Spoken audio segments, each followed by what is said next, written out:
Today, my guest is Keith Campbell. Keith Campbell is an American social psychologist known for his research on narcissism. He is the author of the book The New Science of Narcissism. And today, we will talk about narcissism and leadership, narcissism in organizations, and narcissism in social media. As I mentioned in the intro, I'm here with Keith Campbell, and thank you, Keith, for being my guest today. How are you? Oh, I'm great. Thanks for having me. Let's split this conversation in two parts. One is about the concept of narcissism, that you probably are the expert here. And the second part of the conversation, probably let's talk a little bit more social media, management, and leadership, since my podcast is about in this field. My first question, Keith, is how would you define narcissism? So when we define narcissism, the simplest definition is somebody has a positive or inflated view of themselves. They think they're better than other people. They have a problem with empathy, so they have a problem connecting with people emotionally in an empathetic way. And they spend a lot of time trying to look or feel good. Mm-hmm. So you see things like bragging and showing off and name dropping and attention seeking, all these sort of classic narcissistic things. But that's the basic definition. What we found in the science is there's really two kinds of narcissism that people talk about. The one form, and this is probably more what your listeners are going to be familiar with in management, is what we call grandiose narcissism. Yeah. So this is this sense of self-importance and maybe lack of empathy, but it's also coupled with drive, ambition, sometimes charisma and charm. Mm-hmm. So you see a lot of, sometimes you use the word agency. So people who are more grandiose or agentic. They're trying to do things, mm-hmm. and they're trying to become popular and powerful and successful. Right. The other form of narcissism, which people are probably less familiar with, is what we call vulnerable narcissism. Mm-hmm. So these are folks that have that same sense of entitlement. They think they're better than other people, but there may be they're a little depressed. They're a little anxious. They're more introverted. They're not really extroverted. So they can't engage with the world as effectively. Oh, I see. Sometimes we call these covert or hidden or basement narcissists because you don't really see the narcissism because they don't have the personality, the extroversion to bring it out. And these folks end up often in therapy because they feel that they're not getting the respect they deserve from the world, but they're not really out there making it happen, so they end up in therapy. Mm-hmm. So both those forms of narcissism are personality traits, meaning some people are relatively high and some are low, and most of us are somewhere in the middle, but it's very much a spectrum. The third form of narcissism is the narcissistic personality disorder. And this is the clinical or psychiatric condition of inflated narcissism.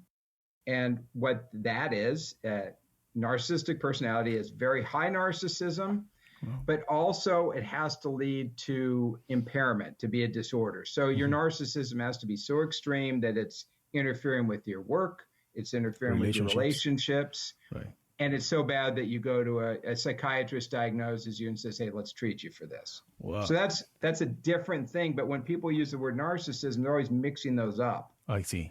So they say somebody's narcissistic, and one person thinks they're talking about a clinical disorder, which is really rare, and the other person's thinking they're talking about somebody who's kind of an arrogant jerk. Yeah, I can tell. And is speaking about these three definitions, yesterday I saw a video, your explanation in TEDx, and then you mentioned, the graphic mentioned that the narcissist has been rising since 1970, which is unbelievable. And back in the time, we didn't have the social media, etc. And now I think it's a little bit more and more, right? Yeah. So when we looked at narcissism historically, this is work I did with Gene Twenge in the narcissism epidemic. Mm-hmm. We found it really been going up since the 70s.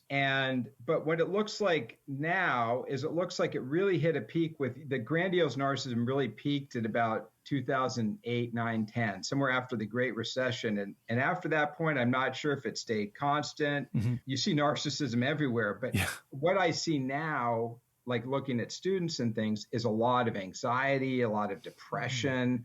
Wow. So you're seeing... you're not seeing the Kim Kardashian narcissism we saw in 2007 and 8, that really self-promotional kind. What we're seeing is this more depressed, more anxious, maybe more, vulnerable narcissism. More So sad. it's changed a bit over time, I Wow. think. There is a word key that the people tend to confuse is between good self-esteem and narcissism. You mentioned in your book that normally is linked with narcissism, but the problem is people with a lot of self-esteem can develop a little bit ego, and ego can develop a narcissism problems. Can you elaborate a little bit what is the difference? Because sometimes it's Sure. good to have good self-esteem right Oh, away, for sure. right? Yeah. So the challenge is we have two different words. This often happens in psychology. We have different terms that means things that sound similar. So self-esteem is your attitude towards yourself. Do you like yourself? Do you value yourself? Or do you not like yourself? Narcissism is correlated with self-esteem. People are, especially grandiose narcissists, they have high self-esteem. Mm-hmm. The difference, though, well, I'll tell you, what people often think is that narcissism is the same as really, really high self-esteem. So if your self-esteem gets so high, it becomes narcissistic. But that doesn't seem to be how it works. It seems that people who have self-esteem but are able to have sort of good relationships with other people, that don't feel they're better than other people. They say, like, I really like myself, but that doesn't mean I'm better than you. Oh, yeah. Doesn't mean I'm better than anyone. I just really like who I am. Exactly. So if you have self-esteem, but you're not putting other people down, Mm-hmm.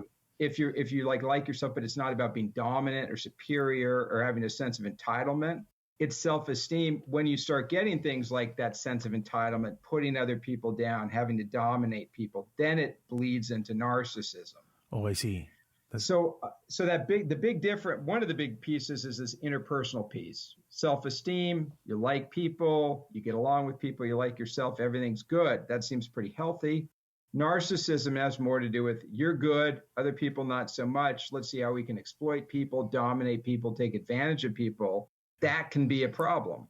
That's a good point. Thank you for these two concepts that normally the people confuse about that. This topic really is fascinating. Kid, the last year we were having a lot of problems with our former president, and in your book you mentioned some like him, like an example of that. Person like him, a leadership like him, and being the head of the more powerful country in the world. How these patterns affect us, to you, to me, to my friends, as individuals, and as society, as a group? It's a great question. So here's what you find. First of all, when we look at leaders, and we've looked at US presidents using historical data, but you can look across the world and see different leaders, you find very narcissistic leaders from time to time. Oh, yeah. In the United States, if you can talk about President Trump, but if you go back, you say, well, what about Nixon? What about Bill Clinton? What about Lyndon Johnson, who was incredibly narcissistic? And it goes back. So you have these narcissistic leaders appear. What happens with somebody like Trump, because we have research on that, people who support you, if you're narcissistic, often like that about you. They say you're a bold leader, you're confident, you're working for the people. This is your classic strongman leader. So the people who support leaders like that leadership style. They go, this is what we want in a leader. They're arrogant, they're strong, they're bold, they're doing what's best for the country, they're looking out for the common man.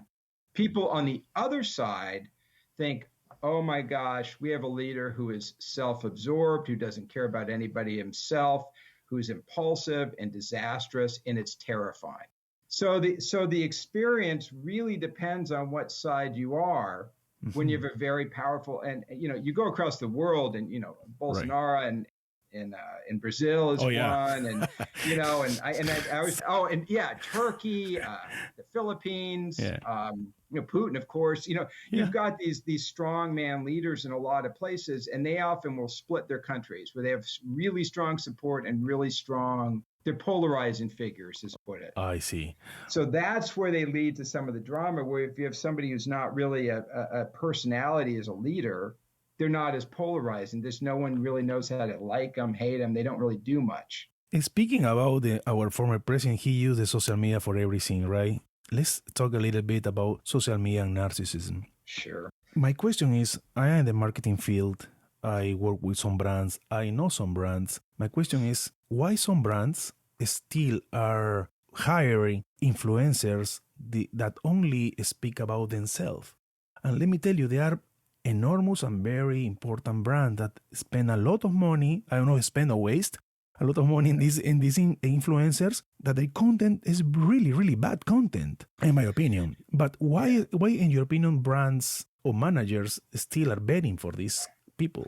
So when we look at social media, and we've kind of, I've been studying social media since the beginning. I'm not really on it. It's so interesting. And we look at narcissism. What you find are people who are narcissistic gravitate to social media, and they tend to be really good at building an audience. They tend to have more connections. They have more friends on Facebook. They have more followers on Twitter. They're more self-promotional in what they do, and they're more confident in doing it. So if I'm narcissistic and take a selfie, it's easy for me to send it to the world because I assume everyone's going to love me. If I'm more insecure, I don't want to take a selfie. I'm going to get negative feedback. So what ended up happening when social media was born is that the people who started using it and started being really good at it were the more narcissistic people. Yeah. They're kind of like the people driving a lot of the content. And so if you're out there as a company and you say, I need somebody influential, and you go look at everybody's clout score or how many followers they have or whatever, you're going to get a bunch of narcissists. The same way as if you're like,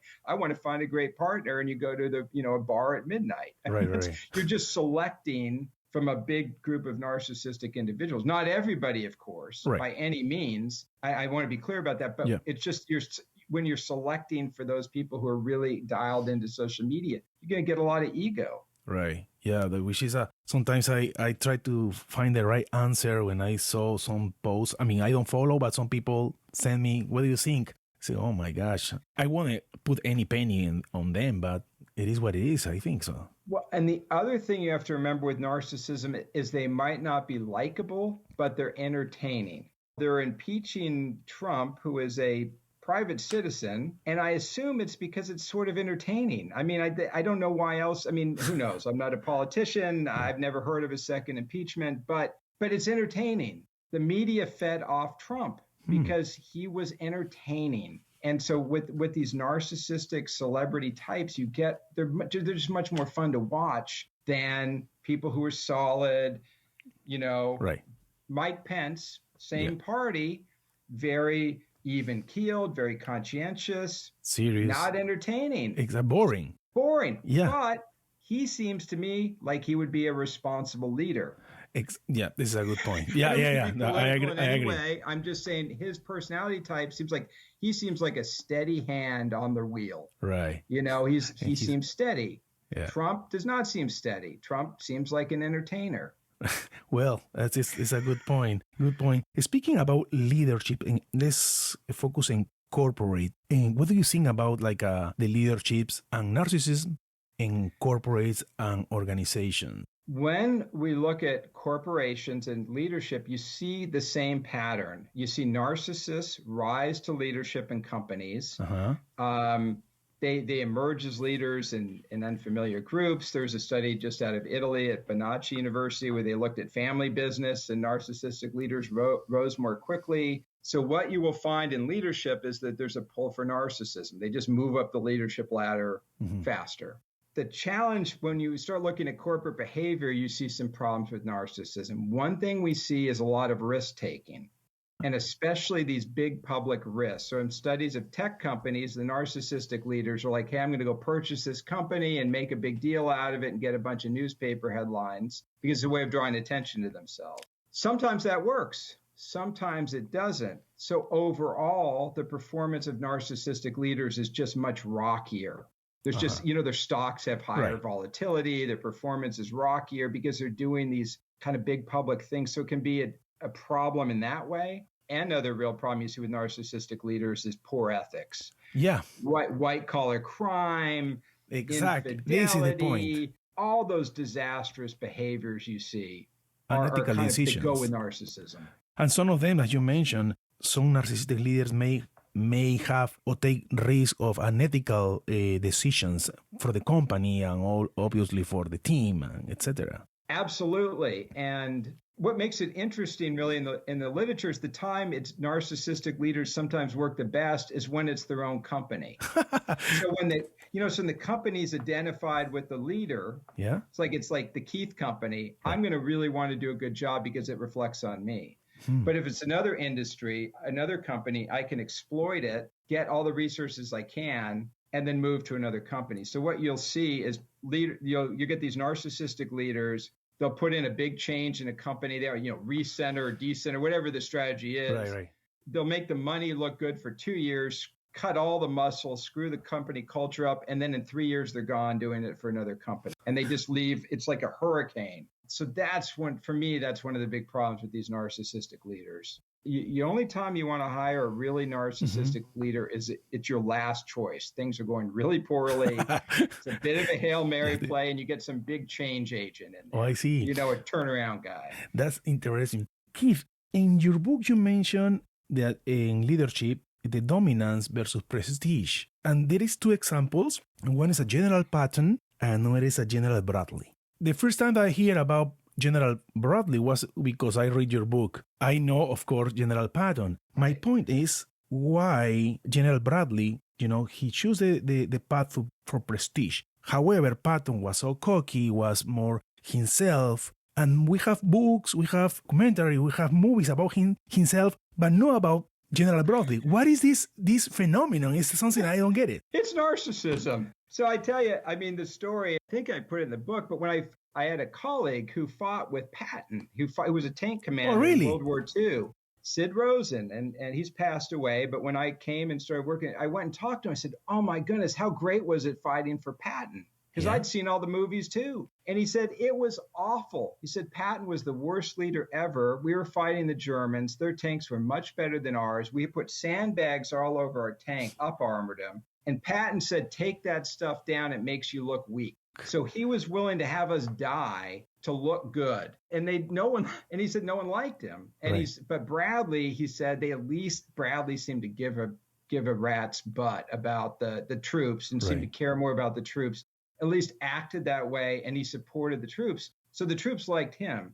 So the difference is Bradley is a prestige leader. Everyone liked him, and they kind of lifted him up. So sometimes when they say with prestige leaders, they're good people, and people lift them into leadership positions. Whereas dominant leaders like Patton, they fight their way to the top. And you see what happened to Patton. Eventually, he was kind of drummed out of the job because he was hard to control by the commanding structure. Wow. So he ended up kind of being forced out in a way.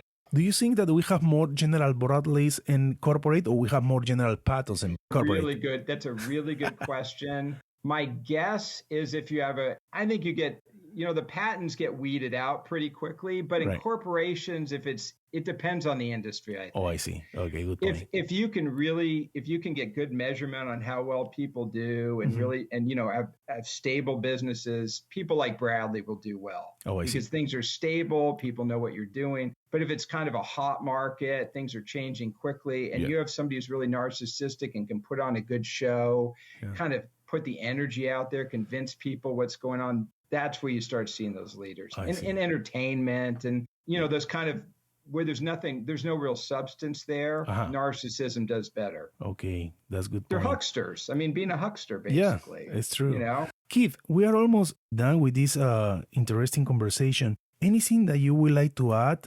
Yeah, I think that one of the challenges is that people who are narcissistic do very, very well in some elements. They do well at becoming leaders. They do well on social media. They do well in, public performance.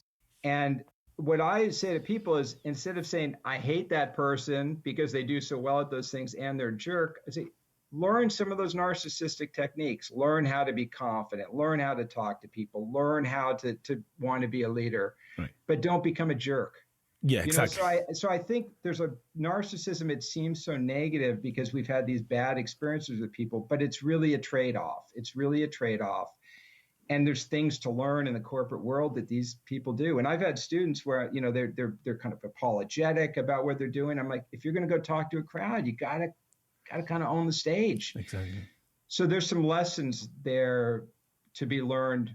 The other lesson, though, is if you got somebody really bad in your organization, just get rid of them. No asshole rule. You just don't want them. Oh, so that's the other lesson I Good point, and very, very straightforward point. Keith, where people can reach you? My website, wkeithcampbell.com. Yeah. And your book is available in Amazon. Everywhere, I think. Go to a Perfect. local bookstore. Try to keep them in business if you can. I know Yeah. people are struggling out there in those little companies. Yeah. No, all these links at your book and your webpage will be sharing this episode. Keith, thank you so much for your time. Oh, thanks. That was great. I really appreciate it. I am JC Giraldo from Boston, Massachusetts. Thank you so much, everyone.